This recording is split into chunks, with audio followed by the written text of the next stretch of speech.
Hello friends, welcome back to the another video on a web development series for beginners. In this video, I'm going to talk about what are the available career paths you can follow in web development and what technologies you need to learn. We will also see what learning roadmap you should follow so that you can become a web developer as quickly as possible and start doing freelancing or get a job in a tech industry. So let's get started.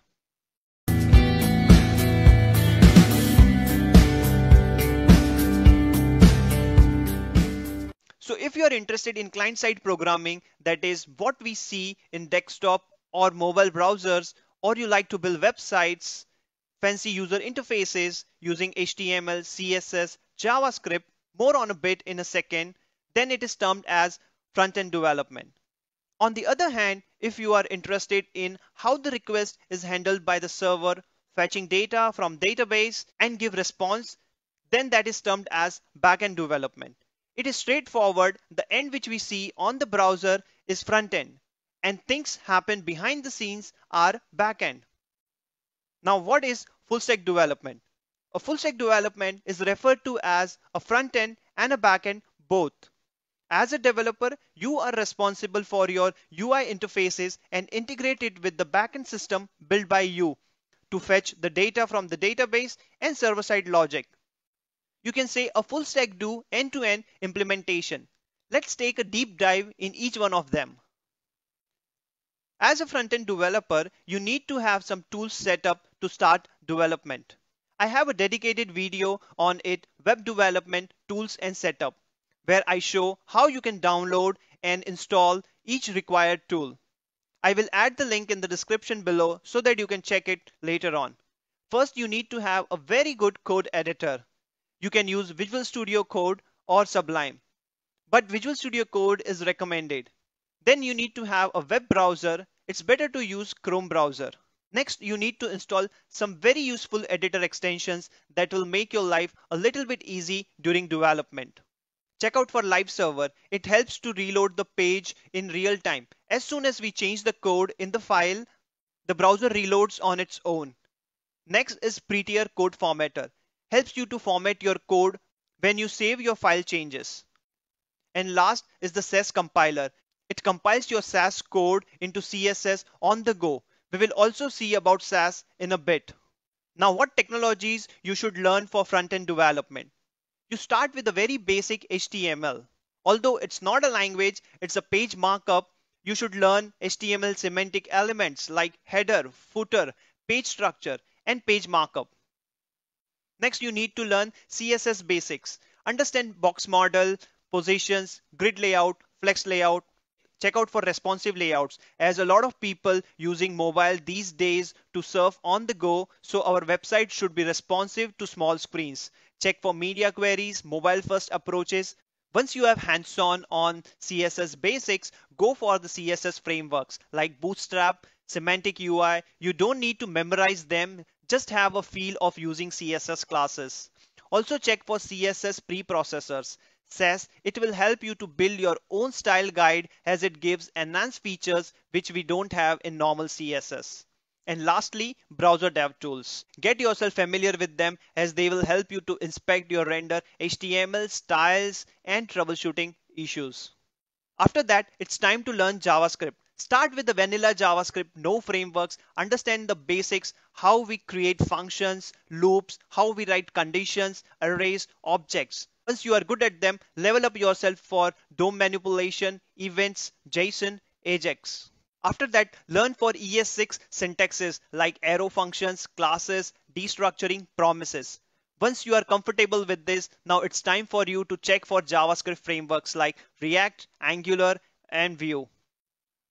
Although React is a library, but we count it as a replacement for Angular.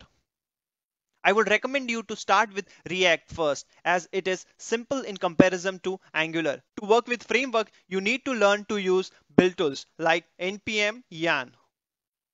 So now you must be thinking there's a hell lot of things to learn and where to start learning these technologies and languages.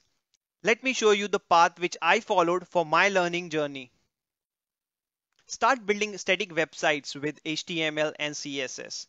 Once you have a hands-on on that, try some CSS frameworks and classes. Try to use SES and build your own style guide for the website. Now transform your static website into dynamic using JavaScript events, forms, validation. Once you are done with it, now it's time for you to learn JavaScript frameworks. I recommend you to start with React. Build reusable components, complex sites, use build tools, deploy your site on Firebase, Netlify. Once you are done with it, try out other frameworks and backend stuffs. You are now a front-end developer and ready to get a job. So that's all for the front-end development. Now let's explore the backend development. The first and foremost thing is you need to pick a server-side language, whether it's a Node.js, PHP, Python, or Java. These are the top programming languages in the industry right now, and they are not going away soon. Actually, choosing a backend is not so straightforward. We need to consider a lot of factors like what project are we building? Does we need machine learning, AI support?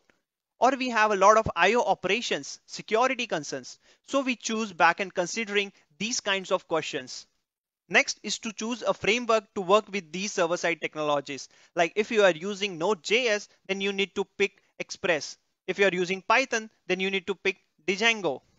Apart from that, you should also have a basic understanding of HTML, CSS, and JavaScript. We also need to understand database concepts. We need to learn SQL. If we are using any query language, then we need to learn ORM. Next, a backend developer also do server-side configuration sometimes. There are DevOps team to take care, but sometimes they seek inputs from backend developer. And last, you need to learn API design and development so that the front end can consume these APIs and display data for the users. Next is what can be the backend learning process. I'm repeating again, this is based on my personal experience. There is no standard process to learn. Pick any one server-side language and learn the basics. Once you have a firm grip over the basics, move to a framework that will help you to build services quickly. It's time to build an API, do some data validations, write some backend logic, business functions. After that, work on security of your API, authentication, check for authorization, logging, error handling. Now it's time for you to connect your application with the database.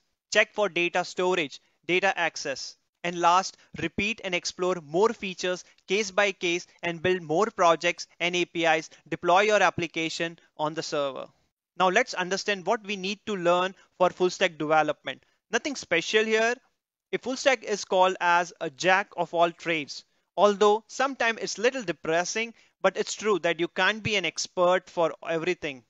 But you master the technology and have understanding on both front end and back end technologies. You should be familiar with HTML, CSS, and JavaScript. You should also know JavaScript frameworks and build user interfaces and reusable components.